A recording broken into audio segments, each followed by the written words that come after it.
As soon as the kidnapping plot was foiled and publicized, social media just blew up, a relative term, particularly when you consider the thinking behind some of those posts that simply should not go ignored.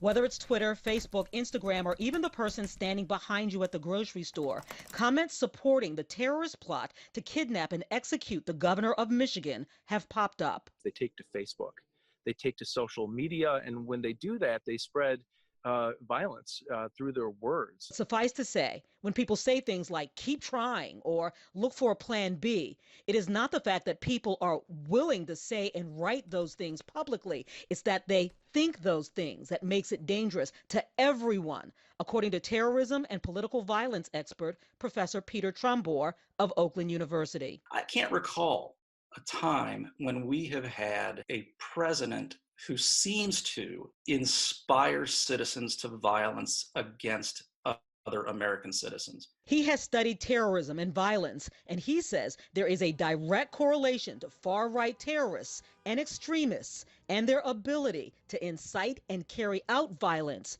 and bring in sympathizers. We have to take it seriously, frankly, because of the extent to which we are an armed society. It is easy for people to follow through, to go beyond the threat, to go beyond the posturing. Think back to the anti-lockdown protests in the spring and summer, right, in Lansing. And that one in particular, that one episode where the guys with the guns are up in the public gallery looking down. Two of the people arrested for this plot are captured in a photograph of those guys. Dr. Margarita Guri is a psychologist and expert in bad behavior. Life is not a video game. We don't get points for bad behavior and destruction.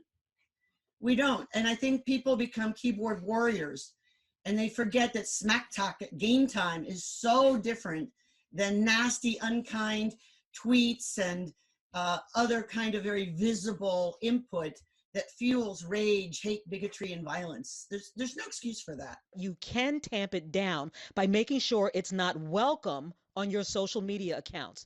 Professor Trumbore says, for people you know personally, engage them in polite conversation. Don't try to change their minds, but remind them that this is not patriotic. This is language and thinking accepted in countries like Turkey, Russia, and Iraq. In the United States, our entire union is based on the fact that we do not assassinate or promote the assassination or harm of political leaders or others who don't agree with you. But if you don't know these people personally, don't engage. Every interaction is gasoline on the fire. Simply block them so their poisonous words don't seep into the consciousness of others. Paula Tutman, Local 4.